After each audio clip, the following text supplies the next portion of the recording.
I could stay here उसके मुंह से forever. निकला, ये कैसे पता चला? उसने भागने के लिए पीछे Me मुड़कर too. देखा। ट्रेन आ चुकी थी, बस कुछ कदम की दूरी पर उसका डिब्बा था।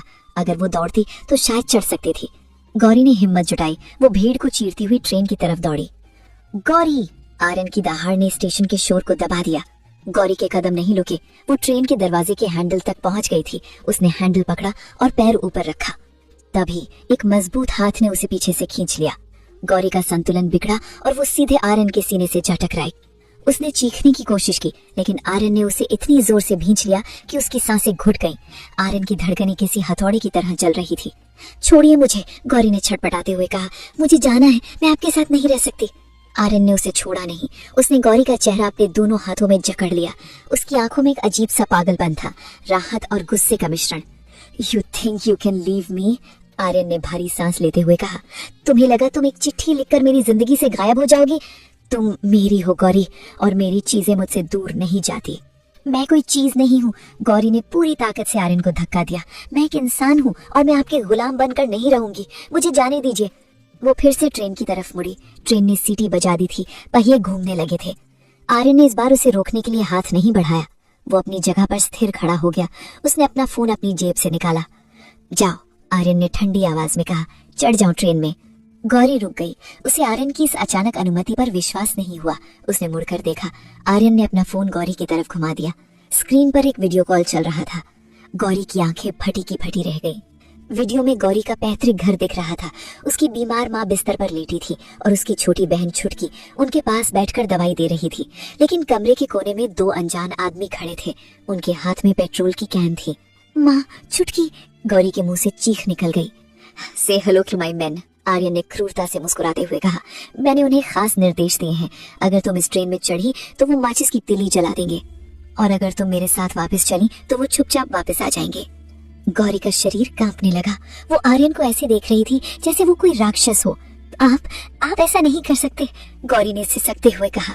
वो मेरी माँ है, मेरी बहन है, उनका क्या कसूर है? आर्यन ने फोन नीचे किया और गौरी के करीब आया। कसूर उनका नहीं, तुम्हारा है, आर्यन ने फुसफुसाते हुए कहा।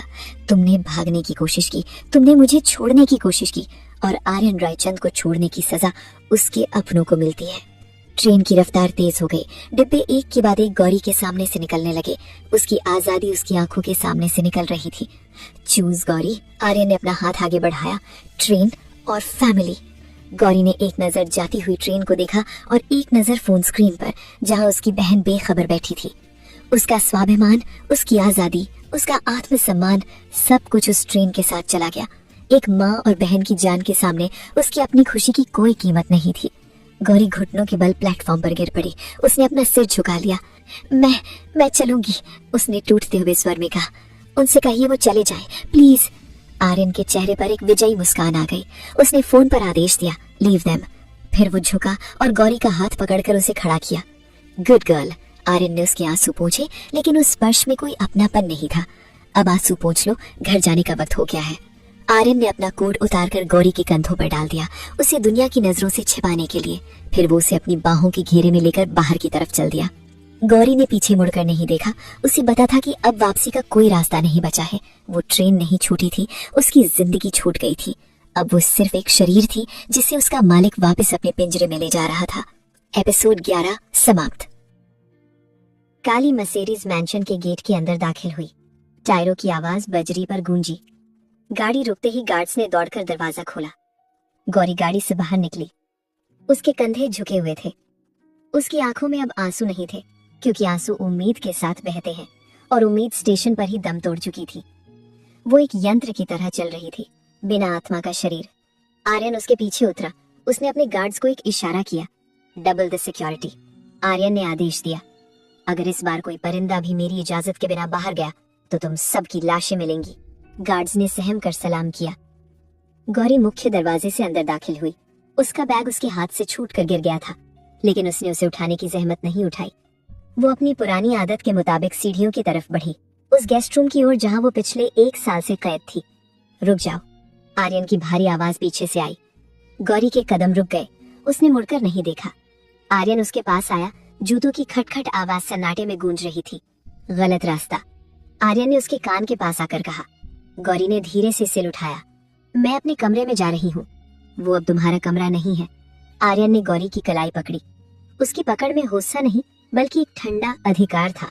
गेस्ट रूम मेहमानों के लिए होते हैं और जो अपनी प्रॉपर्टी को चुराने की कोशिश करे उसे मेहमान नवाजी नहीं, कड़ी निगरानी मिलती है।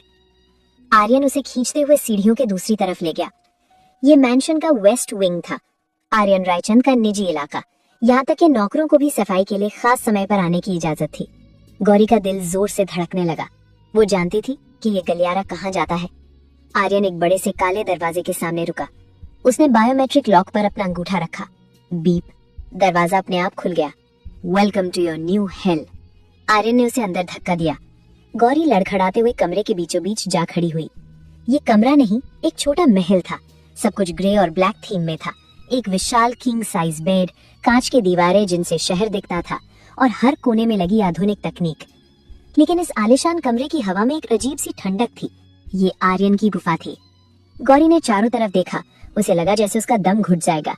गेस्ट रूम में तो कम से कम उसे अकेले रोने की आजादी थी, लेकिन यहाँ आर्यन की गंध, आर्यन का सामान और आर्यन का साया हर जगह था। आज से तुम यहीं रहोगी, आर्यन ने दरवाजा लॉक करते हुए कहा। मेरी नजरों के सामने, जहाँ मैं तुम्हें सोते हुए, जागते हुए, सांस लेते हुए देख सकूं। गौरी ने पलट कर उसे देखा। क्यों, आप मुझसे नफरत करते हैं ना? तो मुझे अपने पास क्यों रखना चाहते हैं? आर्यन चलते हुए उसके करीब आया। उसने गौरी के चेहरे को अपनी उंगलियों से ऊपर उठाया। नफरत? आर्यन हंसा, एक सूखी हंसी। नफरत तो बहुत छोटी चीज है गौरी। मुझे तुम पर अविश्वास है। I don't trust you. अगर मैं तुम्हें एक पल के लिए भी अपनी नजरों से ओझल करूं तो तुम भागने की कोशिश करोगी। उसने कमरे के चारों कोनों में लगे छोटे कैमरों की तरफ इशारा किया। ये कमरा, आर्यन ने कहा, 24 घंटे रिकॉर्ड होता है। अगर तुम बाथरूम भी जाओगी तो मुझे पता होगा। अगर तुम करवट भी बदलोगी तो मुझे खबर होगी। तुम्हारी प्राइवेसी आज रात स्टेशन पर उस ट्रेन के साथ चली गई। गौरी की आंखों में फिर से नमी आ गई। ये सजा मौत से बदतर थी। सो जाओ, आर्यन ने सोफे की तरफ इशारा किया। और ये मत सोचना कि तुम मेरे बिस्तर पर सोगी, तुम उस लायक नहीं हो।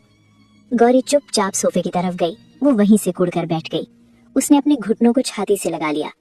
आर्यन ने अपनी शर्ट उतारी और लापरवाही से कुर्सी पर फेंक दी। वो अपने बिस्तर पर लेट गया। उसने रिमोट से लाइट्स ऑफ कर दी। कमरे में अंधेरा छा गया। सिर्फ शहर की रोशनी कांच की दीवार से अंदर आ रही थी। गौरी अंधेरे में अपनी खुली आंखों से छत को घूर रही थी। उसे आर्यन की सांसों की आवाज सुनाई दे रही थी। वो जाग रही थी, डर के मारे कि अगर वो हिली तो आर्यन जाग जाएगा। कुछ देर बाद आर्यन की आवाज अंधेरे में गूंजी। मैंने तुम्हारी माँ के इलाज के लिए अमेरिका के बेस्ट डॉक्टर्स को बुला लिया है। गौरी चौंक गई। उसने अंधेरे में आर्यन की परछाई को देखने की कोशिश की। क्यों? आप तो उन्हें मारना चाहते थे। वो एक धमकी थी। आर्यन ने करवट बदली। उसकी पीठ गौरी की तरफ थी। मैं राक्षस हूँ गौरी, लेकिन मैं तुम्हारे जैसा धोखेबाज नहीं हूँ। सौदा ये था कि तुम मेरे साथ रहोगी और मैं तुम्हारे परिवार को बख्श दूंगा। मैं अपना वादा निभा रहा हूँ। एक पल का सन्नाटा। लेकिन याद रखना, आर्यन ने चेतावनी दी, जिस दिन तुमने इस कमरे से बाहर कदम रखा वो डॉक्टर्स चले जाएंगे और यमराज आ जाएंगे। गौरी ने अपनी आंखें बंद कर ली। एक आंसू उसके गाल से लुढ़क कर सोफे के मखमली कवर में जज्ब हो गया। उसका पति उसे कैद में रख रहा था, उसे जलील कर रहा था, लेकिन साथ ही उसकी माँ की जान भी बचा रहा था। ये कैसा रिश्ता था? ये कैसा नफरत था जिसमें परवाह की मिलावट थी? गौरी को समझ नहीं आ रहा था कि वो आर्यन से नफरत करे या उसका शुक्रिया अदा करे। वो बस इतना जानती थी कि अब वो एक जिंदा रोबोट बन चुकी है जिसका रिमोट कंट्रोल आर्यन के हाथ में है। कमरे के दूसरे कोने में आर्यन जाग रहा था। वो भी सो नहीं पा रहा था। उसे पता था कि गौरी सोफे पर रो रही है। उसका दिल कर रहा था कि वो जाकर उसे चुप कराए, उसे बताए कि वो ये सब क्यों कर रहा है, लेकिन उसने अपनी मुट्ठी भींच ली। कमजोरी नहीं आर्यन, अगर तुम बिखल गए तो वो लोग उसे नहीं छोड़ेंगे। उस रात एक ही कमरे में दो लोग, दो अलग अलग दुनियाओं में कैद होकर खामोशी का शोर सुनते रहे। रायचंद मैंशन। दोपहर का वक्त था। आर्यन के ऑफिस जाने के बाद पूरा घर नताशा के हवाले था। वो अब अक्सर यहाँ आने लगी थी। उसे लगता था कि वो इस साम्राज्य की होने वाली रानी है, लेकिन पिछले कुछ दिनों से आर्यन का बदला हुआ बर्ताव उसे खटक रहा था। आर्यन का अचानक गायब हो जाना, फोन न उठाना और घर के कुछ हिस्सों में जाने पर पाबंदी लगाना, नताशा का शक गहराता जा रहा था। समथिंग इज रॉन्ग, नताशा ने खुद से कहा। वो आर्यन की स्टडी में टहल रही थी। आर्यन मुझसे कुछ छिपा रहा है। उसने आर्यन की मेज पर रखी फाइलों को पलटना शुरू किया। बिजनेस डील, स्क्रिप्ट्स, कॉन्ट्रैक्ट्स, सब कुछ सामान्य था। उसकी नजर मेज की दराज पर गई। आर्यन हमेशा इसे लॉक रखता था, लेकिन आज शायद जल्दबाजी में चाबी लॉक में ही रह गई थी। नताशा के होठों पर एक शैतानी मुस्कान आ गई। उसने चारों तरफ देखा, दरवाजा बंद था, कोई उसे देख नहीं रहा था।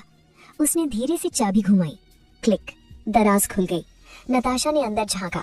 उसे उम्मीद थी कि शायद कोई महंगी घड़ी या कैश मिलेगा, लेकिन वहां जो रखा था उसे देखकर उसकी भौएं टन गई। वहां एक काले मखमल का डिब्बा था और उसके नीचे एक मुड़ा हुआ कागज। नताशा ने सबसे पहले वो डिब्बा उठाया। उसने उसे खोला। अंदर वही मंगलसूत्र था, वही मंगलसूत्र जो आर्यन ने अपनी सगाई के दिन नताशा को पहनाया था और फिर ये कहकर वापस ले लिया था कि इसे लॉकर में सुरक्षित रखना चाहिए। यहाँ क्यों है? नताशा बुदबुदाई। उसने कहा था ये बैंक लॉकर में है, लेकिन असली झटका उसे तब लगा जब उसने उस कागज को उठाया जो मंगलसूत्र के नीचे दबा था। ये वो पत्र था जो गौरी ने घर छोड़ने से पहले लिखा था। आर्यन ने उसे फेंका नहीं था, उसने उसे अपनी सबसे कीमती चीजों के साथ छिपा कर रखा था। नताशा ने कागज खोला और पढ़ना शुरू किया। पत्नी होने का हक तो आपने मुझे कभी दिया ही नहीं। मैं आपकी प्रॉपर्टी बनकर अब और नहीं जी सकती। नताशा के हाथ कांपने लगे, उसका चेहरा गुस्से से लाल हो गया। वाइफ? पत्नी? नताशा के मुंह से चीख निकल गई।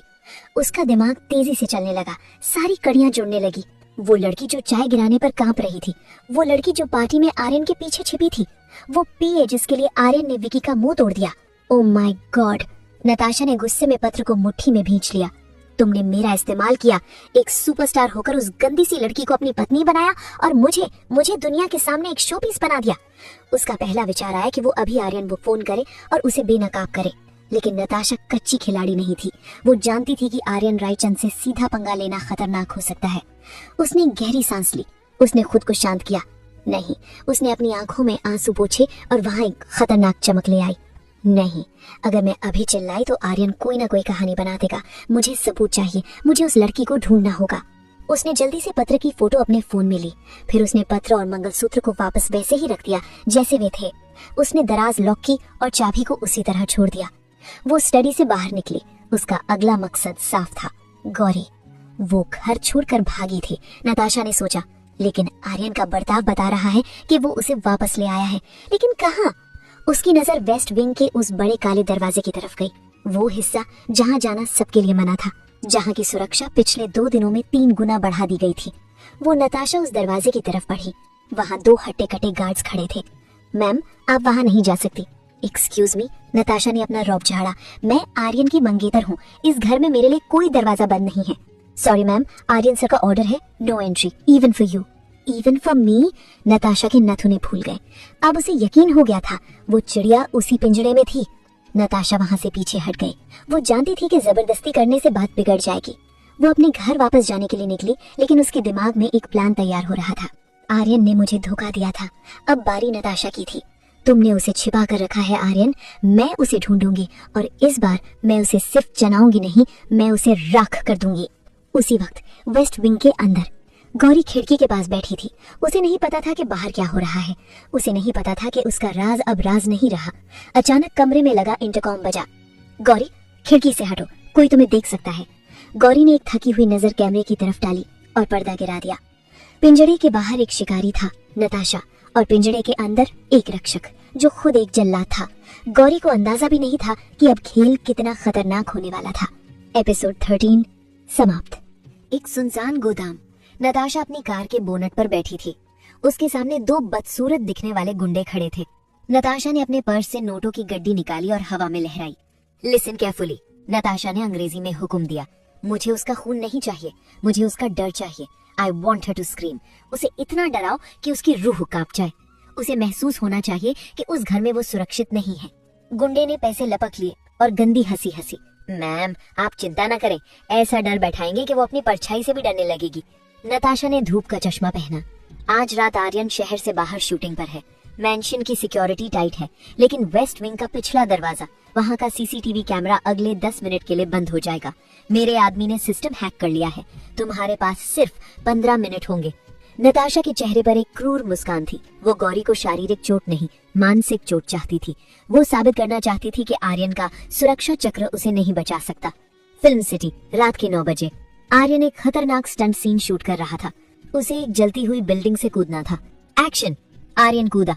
आग की लपटें उसके पीछे थी। वो सुरक्षित गद्दे पर गिरा। कट की आवाज आई। सब तालियां बजाने लगे, लेकिन आर्यन खुश नहीं था। जैसे ही वो खड़ा हुआ, उसका हाथ अपने आप उसके सीने पर चला गया। उसे एक अजीब सी बेचैनी हो रही थी। उसका दिल जोर जोर से धड़क रहा था, जैसे कोई अनहोनी होने वाली हो। उसने तुरंत अपना फोन मांगा। नेटवर्क नहीं है सर, हम बेसमेंट एरिया में शूट कर रहे हैं, उसके असिस्टेंट ने बताया। आर्यन की बेचैनी और बढ़ गई। उसने असिस्टेंट को धक्का दिया और बाहर की तरफ भागा, जहां सिग्नल मिल सके। उसने अपना फोन निकाला और सीसीटीवी ऐप खोला। स्क्रीन पर लोडिंग का निशान घूम रहा था। कम ऑन, आर्यन चिल्लाया। अचानक स्क्रीन खुली, लेकिन वहां गौरी का कमरा नहीं दिख रहा था। वहां लिखा आ रहा था signal lost, camera offline. Aryan का खून जम गया। वेस्ट विंग का कैमरा कभी बंद नहीं होता था। इसका मतलब सिर्फ एक था कि कोई वहां घुस चुका है। गाड़ी निकालो, आर्यन अपनी टीम पर दहाड़ा। अभी, इसी वक्त। Raichand mansion, west wing. Gauri सोफे पर बैठी किताब पढ़ रही थी। कमरे में शांति थी। अचानक फट, कमरे की सारी बत्तियां एक साथ बंद हो गईं। गौरी घबरा गई। आर्यन, उसने अंधेरे में पुकारा। उसे लगा शायद आर्यन वापस आ गया है और कोई मजाक कर रहा है, लेकिन कोई जवाब नहीं आया, सिर्फ सन्नाटा। तभी उसे एक आवाज सुनाई दी। खट खट खट, भारी जूतों की आवाज। और ये आवाज दरवाजे से नहीं, बल्कि बैल्कनी की तरफ से आ रही थी। गौरी का दिल हलक में आ गया। वो जानती थी कि आर्यन के पास इस कमरे की चाबी है, वो बैल्कनी से नहीं आएगा। उसने कांपते हाथों से पास रखा हुआ एक भारी फूलदान उठा लिया। वो अंधेरे में दीवार से सटकर खड़ी हो गई। बैल्कनी का कांच का दरवाजा धीरे धीरे सरका। अंधेरे में एक लंबा चौड़ा सा साया कमरे के अंदर दाखिल हुआ। उसके हाथ में कुछ चमक रहा था, एक बड़ा सा चाकू। गौरी ने अपनी सांस रोक ली। उसकी आंखों से आंसू बहने लगे, लेकिन उसने आवाज नहीं की। वो आदमी कमरे में धीरे धीरे चल रहा था। वो चाकू को दीवार पर रगड़ रहा था, जिससे एक डरावनी चर-चर की आवाज पैदा हो रही थी। कहाँ छिप गई चिड़िया, बाहर निकल, तेरा मालिक आज तुझे बचाने नहीं आएगा। गौरी समझ गई ये चोरी करने नहीं आया था, ये उसके लिए आया था। वो आदमी बेड के पास गया। उसने जोर से चाकू गद्दे में घोंप दिया। फच, उसने तकिए को फाड़ दिया। रुई हवा में उड़ने लगी। तेरा यही हाल होगा, अगर तूने खुद ये घर नहीं छोड़ा तो अगली बार ये चाकू तेरे गले पर होगा। गौरी डर के मारे थर थर कांप रही थी। वो सोफे के पीछे दुबकी हुई थी। आर्यन ने कहा था कि यह कमरा सुरक्षित है, लेकिन आज वो सुरक्षा भी भेद दी गई थी। वो आदमी अब सोफे की तरफ बढ़ रहा था। गौरी की धड़कनें इतनी तेज थी कि उसे लगा वो आदमी सुन लेगा। वो आदमी सोफे के बिल्कुल पास आ गया। उसने अपना हाथ बढ़ाया, तभी बाहर से सायरन की आवाज आई। आर्यन ने रिमोट सिस्टम से घर का मुख्य अलार्म बजा दिया था। रास्ते से ही हूटर हूटर, पूरा घर लाल रोशनी से नहा गया। गुंडा घबरा गया। लानत है, टाइम खत्म। उसने जाने से पहले एक स्प्रे पेंट की बोतल निकाली और दीवार पर लगे कांच पर बड़े बड़े अक्षरों में कुछ लिखा। फिर वो बैल्कनी से कूदकर अंधेरे में गायब हो गया। गौरी अभी भी सोफे के पीछे छिपी हुई थी। उसका शरीर सुन पड़ चुका था। कुछ मिनट बाद कमरे का मुख्य दरवाजा धमाके से खुला। गौरी, ये आर्यन की आवाज थी। गौरी ने धीरे से सिर उठाया। आर्यन दरवाजे पर खड़ा था, पसीने से लथपथ, सांसें फूलती हुई। उसके हाथ में बंदूक थी। आर्यन ने कमरे का हाल देखा। फटे हुए तकिए, टूटा हुआ सामान और अंधेरा। गौरी, वो पागलों की तरह चिल्लाया। गौरी सोफे के पीछे से धीरे से खड़ी हुई। आर्यन ने जैसे ही उसे देखा, उसने बंदूक फेंक दी और दौड़कर उसे अपने सीने से लगा लिया, इतनी जोर से कि गौरी को दर्द हुआ, लेकिन इस दर्द में उसे सुकून मिला। आर्यन का शरीर कांप रहा था। I am here. वो उसके बालों में अपना चेहरा छिपाकर बार बार बोल रहा था, आई एम हियर, मैं आ गया हूँ। गौरी ने कुछ नहीं बोला। वो बस आर्यन की शर्ट को मुट्ठी में भींचकर रोने लगी। आर्यन ने सिर उठाया और सामने कांच की दीवार पर देखा। वहां उस गुंडे ने लाल पेंट से एक संदेश लिखा था, लीव और डाई, छोड़ दो या मरो। आर्यन की आंखों में जो दर्द था, वो अब एक ठंडी जानलेवा नफरत में बदल गया। वो समझ गया था कि ये काम किसी मामूली चोर का नहीं है, ये किसी ऐसे का काम है जो गौरी से नफरत करता है, जिसने भी ये किया है। आर्यन ने गौरी को और कसकर पकड़ते हुए कसम खाई, मैं उसकी खाल उधेड़ दूंगा। गौरी आर्यन के सीने में छिपी रही। उसे आज पहली बार एहसास हुआ कि दुनिया में सबसे सुरक्षित जगह ये सोने का पिंजरा नहीं, बल्कि इस राक्षस की बाहें हैं। वेस्ट विंग का बेडरूम। रात का सन्नाटा अब मौत की खामोशी में बदल चुका था। फर्श पर कांच के टुकड़े और फटे हुए तकिए की रुई बिखरी पड़ी थी। गौरी बिस्तर के कोने में बैठी थी। उसके घुटने उसकी छाती से लगे हुए थे और वो अभी भी कांप रही थी। उसकी नजरें उस दीवार पर टिकी थी जहां लाल पेंट से लिखा था, लीव और डाई, जाओ या मरो। आर्यन कमरे के बीचों बीच खड़ा था। वो फोन पर किसी से बात कर रहा था। उसकी आवाज धीमी थी, लेकिन उसमें इतना गुस्सा था कि अगर फोन का कांच पिघल सकता तो पिघल जाता। I said find him. Aryan ने दांत पीसते हुए कहा, मुझे वो आदमी चाहिए, जिंदा या मुर्दा, और मुझे ये भी पता लगाना है कि सिस्टम किसने हैक किया। मेरे घर का फायरवॉल तोड़ने की औकात इस शहर में किसी की नहीं है, जब तक कि कोई घर का भेदी न हो। आर्यन रुका। उसकी आंखें सिकुड़ गईं। जब तक कोई घर का भेदी न हो। उसने फोन काटा और गौरी की तरफ मुड़ा। गौरी की हालत देखकर उसके सीने में एक टीस उठी।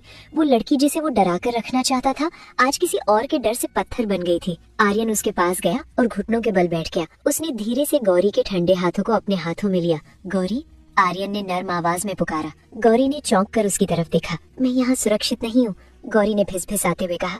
वो वापस आएगा, वो मुझे मार देगा। Look at me. आर्यन ने उसका चेहरा अपनी हथेलियों में थाम लिया। जब तक मैं जिंदा हूँ यमराज भी तुम्हें छूने से पहले मेरी इजाजत लेगा, ये मेरा वादा है। गौरी ने उसकी आंखों में देखा। वहाँ एक ऐसा पागलपन था जिस पर भरोसा किया जा सकता था। आर्यन खड़ा हो गया। तैयार हो जाओ, हम अभी निकल रहे हैं। कब, कहाँ? गौरी ने पूछा। एक ऐसी जगह जहाँ न कोई कैमरा है, न कोई नेटवर्क और न ही कोई इंसान। आर्यन ने अलमारी से गौरी के कुछ कपड़े निकालकर बैग में भरने शुरू किए। ये मैंशन अब सुरक्षित नहीं है। किसी ने मेरा सिस्टम हैक किया है। इसका मतलब है कि दुश्मन जानता है कि हम कहाँ हैं और क्या कर रहे हैं। आधे घंटे बाद मैंशन का बेसमेंट गैराज। आर्यन ने अपनी सबसे तेज स्पोर्ट्स कार नहीं निकाली, बल्कि एक पुरानी और साधारण दिखने वाली काली एसयूवी चुनी। उसने गार्ड्स को भी खबर नहीं दी थी। गाड़ी में बैठो। आर्यन ने गौरी के लिए दरवाजा खोला। गौरी चुपचाप बैठ गई। आर्यन ने ड्राइविंग सीट संभाली। उसने इंजन स्टार्ट किया, लेकिन हेडलाइट्स ऑन नहीं की। वो अंधेरे में ही गाड़ी को पिछले गेट की तरफ ले गया। सर, गेट पर खड़े गार्ड ने गाड़ी रोकी। उसे अंधेरे में आर्यन का चेहरा नहीं दिखा। आर्यन ने शीशा नीचा किया। गार्ड की एड़ियां आपस में टकराई। सर आप गेट खोलो, आर्यन ने आदेश दिया। और अगर किसी ने पूछा कि मैं कहाँ गया हूँ तो कहना मैं अपने कमरे में सो रहा हूँ। अगर ये खबर बाहर गई कि मैं घर पर नहीं हूँ तो अपनी आखिरी सांस गिन लेना। जी सर। गार्ड ने कांपते हुए गेट खोल दिया। गाड़ी रात के अंधेरे में काले साए की तरह मैंशन से बाहर निकल गई। हाईवे पर सन्नाटा था। बारिश शुरू हो चुकी थी। वाइपर की आवाज गाड़ी के अंदर गूंज रही थी। आर्यन बार बार रियर व्यू मिरर में देख रहा था कि कोई पीछा तो नहीं कर रहा। हम कहाँ जा रहे हैं? गौरी ने आखिरकार पूछ ही लिया। लोनावला। आर्यन ने सड़क पर नजरें जमाए हुए कहा।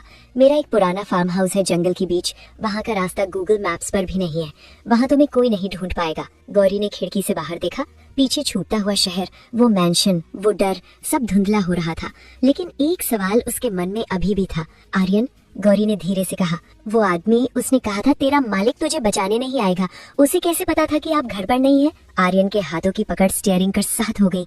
ये वही सवाल था जो उसे भी खाई जा रहा था। उसका शेड्यूल सीक्रेट था, सीसीटीवी सिस्टम प्राइवेट था, यहाँ तक कि गार्ड्स को भी वेस्ट विंग के अंदर के हालात नहीं पता थे। तो फिर कौन? आर्यन के दिमाग में नताशा का चेहरा आया, लेकिन उसने झटक दिया। नताशा जिद्दी थी, घमंडी थी, लेकिन क्या वो इतनी गिर सकती है कि गुंडे भेजे?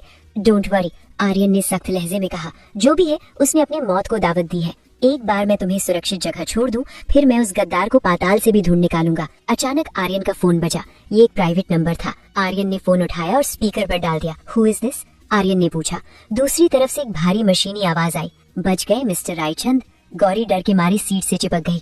तुम अपनी चिड़िया को पिंजरे से निकालकर ले जा रहे हो, लेकिन याद रखना, जंगल में शिकार करना और भी आसान होता है। आर्यन ने ब्रेक पर पैर रखा। गाड़ी सड़क के बीचों बीच चीखते हुए रुक गई।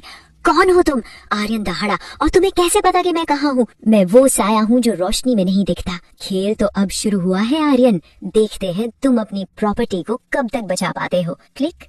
फोन कट गया। आर्यन ने गुस्से में फोन का डैशबोर्ड पर दे मारा। स्क्रीन चकनाचूर हो गई। उसने गौरी की तरफ देखा। गौरी का चेहरा सफेद पड़ चुका था। दुश्मन सिर्फ घर के अंदर नहीं था, दुश्मन उनके साथ चल रहा था। शायद गाड़ी में ट्रैकर था, या शायद आर्यन के फोन में वायरस। गेट आउट, आर्यन ने अचानक कहा। क्या? गौरी समझ नहीं पाई। गाड़ी से उतरो अभी। आर्यन गाड़ी से कूदा। उसने गौरी का दरवाजा खोला और उसका हाथ पकड़कर उसे बाहर खींचा। बारिश तेज हो रही थी। दोनों सड़क के किनारे जंगल में खड़े थे। ये गाड़ी सुरक्षित नहीं है। आर्यन ने गाड़ी की तरफ इशारा किया। वे हमें ट्रैक कर रहे हैं। उसने अपनी जेब से एक छोटा सा लाइटर निकाला। उसने अपनी एसयूवी के पेट्रोल टैंक का ढक्कन खोला, अपना रुमाल निकाला, उसे पेट्रोल में भिगोया और टैंक के मुंह पर लगा दिया। आर्यन, आप क्या कर रहे हैं? गौरी चिल्लाई। आर्यन ने लाइटर जलाया और रुमाल में आग लगा दी। सबूत मिटा रहा हूँ। आर्यन ने गौरी को अपनी बाहों में भरा और सड़क के नीचे खाई की तरफ कूद गया। धड़ाम! पीछे एक जोरदार धमाका हुआ। एसयूवी आग का गोला बन गई। धमाके की रोशनी ने अंधेरे जंगल को दिन जैसा रोशन कर दिया। आर्यन और गौरी गीली मिट्टी और झाड़ियों में गिरे। आर्यन गौरी के ऊपर था, उसे मलबे से बचाने के लिए। आग की लपटें आर्यन की आंखों में चमक रही थी। अब हम पैदल जाएंगे, आर्यन ने गौरी के कान में कहा।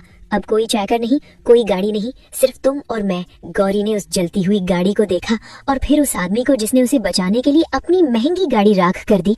जंगल घना था, रास्ता अनजान था और शिकारी कहीं पास ही था। एपिसोड 15 समाप्त। आग की लपटें पीछे छूट चुकी थी। अब सामने सिर्फ घना जंगल, कीचड़ और अंधेरा था। गौरी का दम फूल रहा था। उसकी महंगी साड़ी कीचड़ में सन चुकी थी। उसके नंगे पैरों में कांटे चुभ रहे थे। वो बार बार फिसल रही थी, लेकिन आर्यन की पकड़ उसकी कलाई पर लोहे की जंजीर की तरह थी। वो उसे रुकने नहीं दे रहा था। तेज चलो, आर्यन ने बारिश के शोर के बीच चिल्लाकर कहा। अगर हम रुके तो ठंड से मर जाएंगे। मुझसे और नहीं चला जा रहा। गौरी एक जगह गिर पड़ी। उसका शरीर जवाब दे चुका था। आर्यन प्लीज, मेरे पैर। आर्यन रुका। उसने पीछे मुड़कर देखा। गौरी कीचड़ में बैठी कांप रही थी। उसके पैरों से खून निकल रहा था। आर्यन के चेहरे पर एक सख्त भाव आया। उसने कुछ नहीं कहा। वो वापस मुड़ा, गौरी के पास आया और एक झटके में उसे अपनी गोद में उठा लिया। गौरी चौंक गई। उसने आर्यन के कंधे को पकड़ लिया। आप मुझे क्यों उठा रहे हैं? मैं चल सकती हूँ। चुप रहो। आर्यन ने उसे अपनी सीने से और सटा लिया। तुम्हारी चलने की रफ्तार से हम सुबह तक भी नहीं पहुंचेंगे, और मुझे अपना बोझ ढोने की आदत है। गौरी खामोश हो गई। आर्यन का शरीर पत्थर जैसा सख्त था, लेकिन उसकी गर्मी गौरी को इस बर्फीली बारिश में सुकून दे रही थी। वो उसके सीने पर अपना सर रखकर उसकी धड़कनें सुन सकती थी। वो धड़कनें जो बहुत तेज थीं, शायद जड़ से नहीं बल्कि थकान से। आर्यन उसे लेकर अंधेरे रास्तों पर बढ़ता रहा। झाड़ियां आर्यन के पैरों को छील रही थी, लेकिन उसने उफ तक नहीं की। करीब 1 घंटे के सफर के बाद बिजली कड़की और रोशनी में सामने एक ढांचा दिखाई दिया। ये वो फार्म हाउस था। ये रायचंद मैंशन जैसा आलीशान नहीं था। ये पत्थरों से बना एक पुराना डरावना सा बंगला था, जिसकी चारों तरफ ऊंची जंगली घास उगाई थी। खिड़कियां टूटी हुई थी और दीवारों पर काई जमी हुई थी। ये जगह सालों से बंद पड़ी थी। आर्यन ने गौरी को बरामदे में उतारा। उसने अपनी जेब से एक जंग लगी चाबी निकाली और भारी लकड़ी के दरवाजे का ताला खोला। छर्र! दरवाजा एक डरावनी आवाज के साथ खुला। अंदर से सीलन और धूल की गंध का एक झोंका आया। अंदर चलो, आर्यन ने कहा। गौरी ने अंदर कदम रखा। अंदर बिल्कुल अंधेरा था। आर्यन ने दरवाजा बंद किया और कई बड़ी बड़ी कुंडियां लगा दी। फिर उसने अपनी जेब से एक छोटी टॉर्च निकाली। टॉर्च की रोशनी में मकड़ी के जाले और सफेद चादरों से ढका हुआ फर्नीचर दिखाई दिया। ये जगह, गौरी ने डरते हुए चारों तरफ देखा, ये जगह सुरक्षित नहीं लगती। ये दुनिया की सबसे सुरक्षित जगह है गौरी, आर्यन ने एक पुरानी कुर्सी से चादर हटाते हुए कहा। जानती हो क्यों? क्योंकि यहाँ कोई नहीं आता, यहाँ तक कि रोशनी भी नहीं। आर्यन ने टॉर्च एक मेज पर रखी और अपनी गीली शर्ट उतार दी। उसका गठीला शरीर बारिश और पसीने से भीगा हुआ था। उसकी पीठ पर कई खरोंचें थीं, जो जंगल के कांटों से लगी थीं। गौरी ने उन खरोंचों को देखा।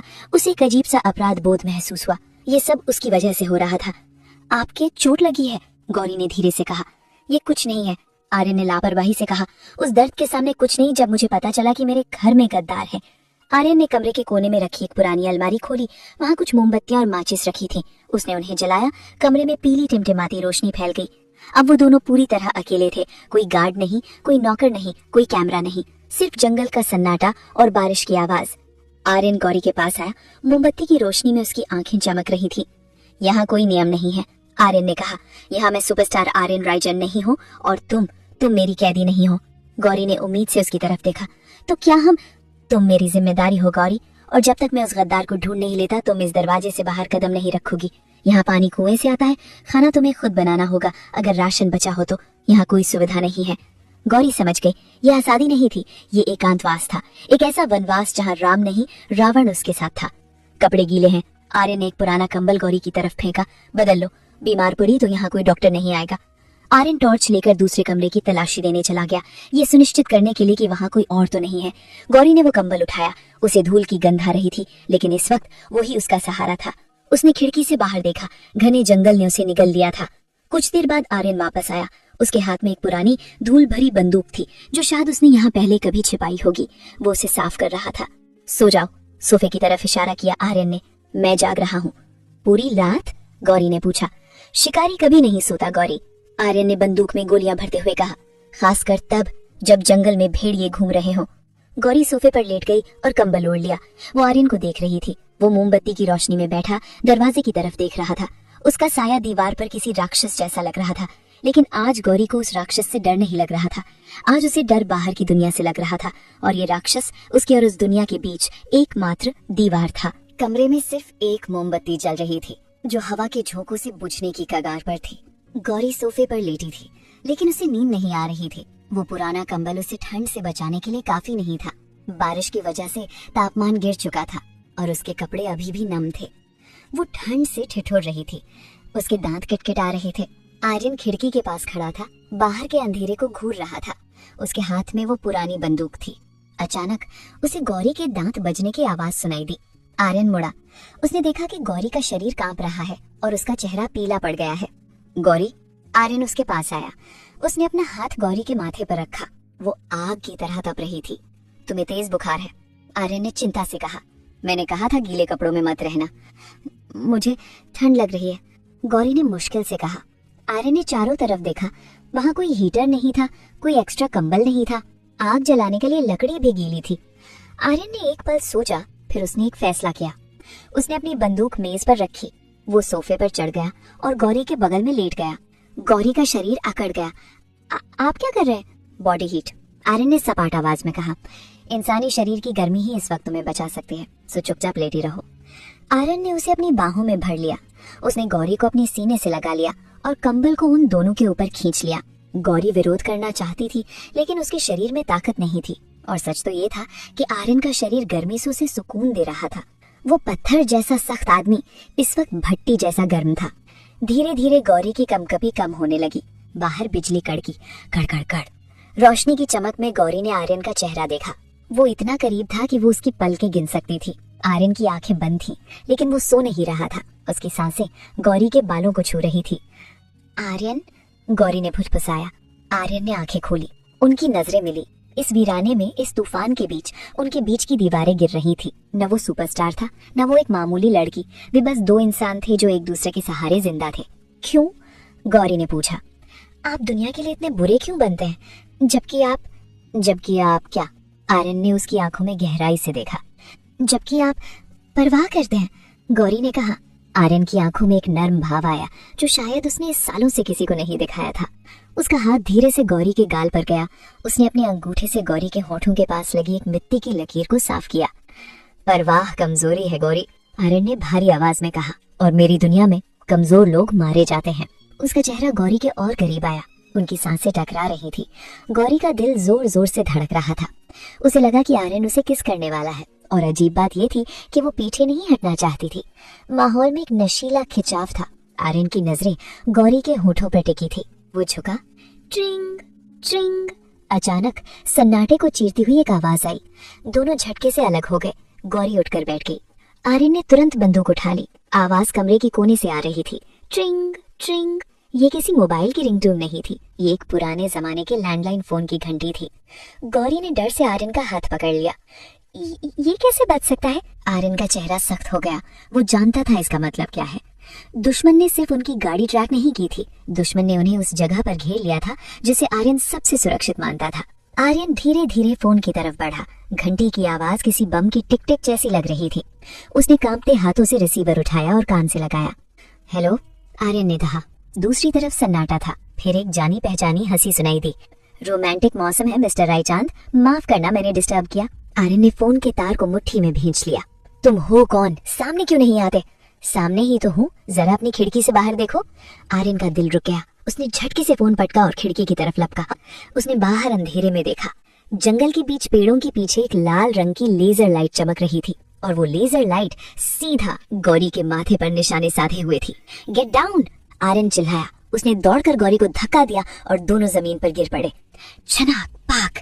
अगले ही पल खिड़की का कांच टूट गया। एक गोली कमरे के अंदर आई और ठीक उस जगह दीवार में धंस गई जहां एक सेकंड पहले गौरी का सर था। आह! गौरी चिल्लाई। आर्यन ने उसकी आड़ में ले लिया और सोफे के पीछे घसीट लिया। वे आ गए हैं। आर्यन ने अपनी बंदूक लोड कर ली। उसकी आंखों में अब प्यार या नरमी नहीं थी, अब वहां सिर्फ मौत थी। स्टे डाउन, आर्यन ने गौरी से कहा। आज की रात लंबी होने वाली है। बाहर जंगल से कई पैरों की आहट आने लगी। सूखी पत्तियां कुचलने की आवाजें आ रही थी। शिकारियों ने घर को घेर लिया था और अंदर एक घायल शेर अपनी आखिरी लड़ाई के लिए तैयार था। एपिसोड 17 समाप्त।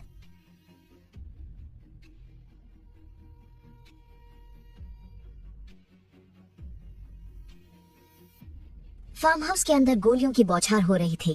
कांच, लकड़ी और प्लास्टर के टुकड़े हवा में उड़ रहे थे। मूव, आर्यन चिल्लाया। उसने गौरी का सिर नीचे दबाया और उसे घसीटते हुए कमरे के दूसरे कोने में ले गया। बाहर से लगातार फायरिंग हो रही थी। ऐसा लग रहा था जैसे कोई पूरी सेना लेकर आया हो। आर्यन, वो लोग अंदर आ जाएंगे, गौरी ने रोते हुए कहा। नहीं आएंगे। आर्यन ने दीवार पर टंगी एक पुरानी पेंटिंग को हटाया। उसके पीछे एक छिपा हुआ लीवर था। उसने उसे खींचा। घर घर। कमरे की भारी लकड़ी की अलमारी अपनी जगह से खिसक गई। उसके पीछे एक अंधेरा रास्ता था। सीढ़ियां नीचे तहखाने की तरफ जा रही थी। नीचे जाओ, आर्यन ने आदेश दिया। जल्दी। गौरी झिझकी। और आप? आर्यन ने अपनी बंदूक की मैगजीन चेक की। ये तहखाना बुलेट प्रूफ है, अंदर से बंद कर लेना। जब तक मेरी आवाज न सुनो दरवाजा मत खोलना। नहीं, गौरी ने उसका हाथ पकड़ लिया। मैं आपको छोड़कर नहीं जाऊंगी। आर्यन ने एक पल के लिए उसकी आंखों में देखा। बाहर गोलियों की आवाज तेज होती जा रही थी। दुश्मन दरवाजे तक पहुंच चुके थे। जिद मत करो गौरी, अगर तुम्हें कुछ हुआ तो मेरी ये लड़ाई बेकार हो जाएगी। गो। उसने गौरी को अंधेरे रास्ते में धक्का दिया और अलमारी को वापस अपनी जगह पर सरका दिया। गौरी अंधेरे में सीढ़ियों पर गिर पड़ी। ऊपर से अलमारी बंद होने की आवाज आई और फिर सन्नाटा। गौरी ने अपनी जेब से वो छोटी टॉर्च निकाली जो आर्यन ने उसे दी थी। कांपते हाथों से उसने बटन दबाया। रोशनी की एक पतली किरण तहखाने में फैली। ये कोई साधारण तहखाना नहीं था, ये एक वॉर रूम जैसा लग रहा था। दीवारों पर नक्शे लगे थे। एक पुरानी मेज पर ढेर सारी फाइलें बिखरी पड़ी थी और कोने में कुछ बंदूकों के बॉक्स रखे थे। ऊपर से धड़ाम धड़ाम की आवाजें आ रही थी। शायद आर्यन उन लोगों से लड़ रहा था। गौरी का दिल अपने पति के लिए दुआ मांग रहा था, लेकिन उसकी नजरें सामने रखी मेज पर टिक गई। मेज पर एक फाइल खुली पड़ी थी। उस पर धूल की एक मोटी परत थी, लेकिन उस पर लिखा नाम साफ पढ़ा जा सकता था। Case number 302, Sharma accident. Gauri के कदम ठिठक गए। शर्मा, ये उसका सरनेम था। उसने धीरे धीरे मेज की तरफ कदम बढ़ाए। उसकी धड़कनें तेज हो गईं। उसने कांपते हाथ से फाइल पर जमी धूल हटाई। उसने पहला पन्ना पलटा। सामने एक तस्वीर थी। एक कार एक्सीडेंट की तस्वीर थी। एक सफेद एम्बेसडर कार बुरी तरह कुचली हुई थी और उसके बगल में एक खून से लथपथ एक आदमी का शरीर पड़ा था। गौरी के मुंह से एक दबी हुई चीख निकल गई। उसने अपना मुंह हाथ से ढक लिया। वो आदमी कोई और नहीं, उसके पिता थे। 5 साल पहले, जब गौरी सिर्फ 18 साल की थी, उसके पिता की एक रोड एक्सीडेंट में मौत हो गई थी। पुलिस ने इसे हिट एंड रन का केस बताकर फाइल बंद कर दी थी, लेकिन ये फाइल यहाँ क्या कर रही थी? आर्यन के सीक्रेट बंकर में। गौरी ने पन्ना पलटा। अगले पन्ने पर एक रिपोर्ट थी। Subject Mohan Sharma, गौरीज father, status eliminated, मारे गए, executed by cobra gang, ordered bye, और सबसे नीचे उस रिपोर्ट को वेरीफाई करने वाली मुहर लगी थी। Authorised signature Aryan Raichand. गौरी की आंखों के सामने अंधेरा छा गया। उसके पैर कांपने लगे और वो वहीं कुर्सी पर गिर पड़ी। उसके पिता की मौत कोई एक्सीडेंट नहीं थी, वो एक हत्या थी। एलिमिनेटेड लिखा था और उस रिपोर्ट पर आर्यन के साइन थे। नहीं, गौरी ने इनकार में सर हिलाया। ये झूठ है, आर्यन ऐसा नहीं कर सकता। वो मुझे बचाता है। वो उसने पागलपन में फाइल के बाकी पन्ने पलटे। तस्वीरें, ढेर सारी तस्वीरें। गौरी के स्कूल की तस्वीरें, उसके पिता की ऑफिस की तस्वीरें और एक तस्वीर जिसमें आर्यन एक काले सूट में खड़ा था और उसके पैरों के पास गौरी के पिता की लाश पड़ी थी। आर्यन के हाथ में बंदूक थी। गौरी का खून जम गया। जिस आदमी को वो अपना रक्षक समझ रही थी, जिस आदमी के सीने से लगकर उसे कुछ देर पहले सुरक्षा महसूस हो रही थी, वो आदमी असल में उसके पिता का कातिल था। बाहर अभी भी गोलियों की आवाज आ रही थी, लेकिन गौरी के लिए वो शोर अब बेमानी था। उसके अंदर एक ऐसा धमाका हुआ था जिसने उसकी दुनिया को राख कर दिया था। कातिल, कातिल। गौरी के होठों से एक फुसफुसाहट निकली। तुमने मेरे पापा को मारा और फिर मुझसे शादी की, मुझे कैद किया। उसकी आंखों से आंसू सूख गए। उनकी जगह एक ठंडी नफरत ने ले ली। तभी ऊपर से एक जोरदार धमाका हुआ। अलमारी अपनी जगह से हिल गई। सीढ़ियों से कदमों की आवाज आई। गौरी, दरवाजा खोलो। ये आर्यन की आवाज थी। वो हाँफ रहा था। वे लोग अंदर घुस गए हैं, हमें निकलना होगा। गौरी अपनी जगह से हिली नहीं, बस वो उस फाइल को घूर रही थी। आर्यन नीचे आया। उसके कंधे से खून बह रहा था। एक गोली उसे छू कर निकली थी। वो दर्द में था, लेकिन उसकी प्राथमिकता गौरी थी। गौरी, ये वो नहीं है जो तुम समझ रही हो। आर्यन ने आगे बढ़ने की कोशिश की। Listen to me. गौरी ने पास रखा एक पेपर वेट, कांच का भारी गोला उठाया और आर्यन की तरफ तान दिया। पास मत आना, गौरी चिल्लाई। उसकी आवाज तहखाने में गूंज गई। मुझे हाथ मत लगाना कातिल। ऊपर से दुश्मन नीचे उतरने की तैयारी कर रहे थे और नीचे आर्यन अपनी जिंदगी की सबसे बड़ी जंग हार रहा था, गौरी का भरोसा। एपिसोड 18 समाप्त।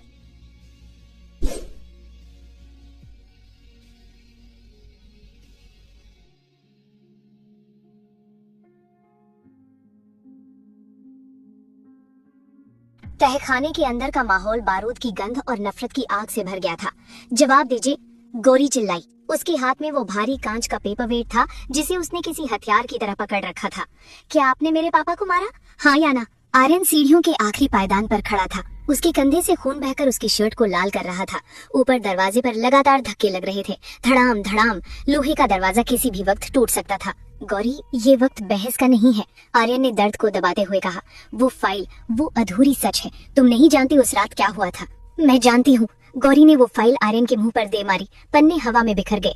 इस पर आपके साइन है, एलिमिनेटेड लिखा है। इसका मतलब समझते हैं आप? इसका मतलब है खत्म कर दिया। आपने मेरे पापा को खत्म कर दिया। गौरी का गला रुंध गया।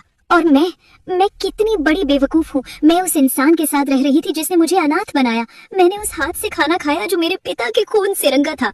आर्यन ने एक कदम आगे बढ़ाया। गौरी, मेरी बात सुनो, दूर रहिए। गौरी पीछे हटी और एक कोने में जा दुबकी। अगर आप पास आए तो मैं खुद को मार लूंगी। मैं मरना पसंद करूंगी, लेकिन एक कातिल के साथ एक पल भी जिंदा नहीं रहूंगी। ऊपर से एक जोरदार धमाका हुआ। बूम! तहखाने की छत से धूल और कंकड़ गिरे। लोहे का दरवाजा टेढ़ा हो गया था। दुश्मन ने शायद विस्फोटक इस्तेमाल किया था। आर्यन ने ऊपर देखा, समय खत्म हो चुका था। उसने गौरी की तरफ देखा। उसकी आंखों में अब विनती नहीं, फैसला था। तुम्हें मरने का बहुत शौक है ना? ठीक है, लेकिन मेरी मौत के बाद। आर्यन बिजली की तेजी से आगे लपका। गौरी ने पेपरवेट हवा में लहराया, लेकिन आर्यन ने उसका हाथ हवा में ही पकड़ लिया। उसने पेपरवेट दूर फेंक दिया। गौरी ने उसे नोचने की कोशिश की, उसे धक्का दिया, उसे गालियां दी। छोड़िए मुझे, कातिल, जानवर! आर्यन ने उसके किसी भी वार का जवाब नहीं दिया। उसने गौरी को एक बोरी की तरह अपने कंधे पर उठा लिया। चिल्लाती रहो, नफरत करती रहो, लेकिन जब तक मैं जिंदा हूँ मैं तुम्हें मरने नहीं दूंगा। वो तहखाने के पिछले हिस्से की तरफ दौड़ा। वहाँ दीवार में एक पुराना सीवर पाइप जैसा रास्ता था जो जंगलों में खुलता था।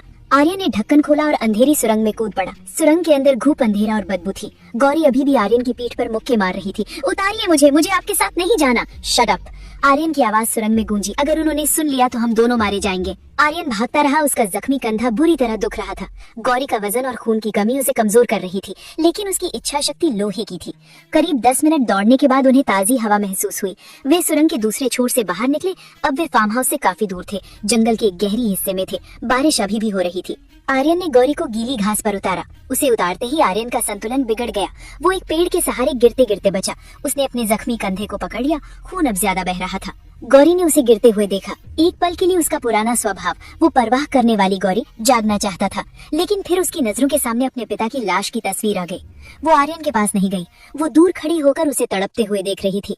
आर्यन ने गहरी सांस ली और खुद को संभाला। उसने पेड़ से टिककर गौरी को देखा। जाओ। आर्यन ने एक दिशा में इशारा किया। उधर जाओ, 2 किलोमीटर बाद हाईवे है, वहाँ से तुम्हें मदद मिल जाएगी। गौरी हैरान रह गई। क्या? तुम यही चाहती थी ना, आजादी? जाओ, अब कोई दीवार नहीं है, कोई कैमरा नहीं है, और मैं तुम्हें रोकने की हालत में नहीं हूँ। गौरी ने आर्यन को देखा। वो निढाल हो रहा था। अगर वो उसे यहाँ छोड़कर गई तो वो ज्यादा खून बहने से मर सकता था या दुश्मन उसे ढूंढ सकते थे। जल्दी करो, आर्यन ने अपनी आंखें बंद करते हुए कहा, इससे पहले कि मेरा इरादा बदल जाए। भाग जाओ गौरी। गौरी के कदम हाईवे की दिशा में मुड़े। उसने एक कदम बढ़ाया, फिर दूसरा।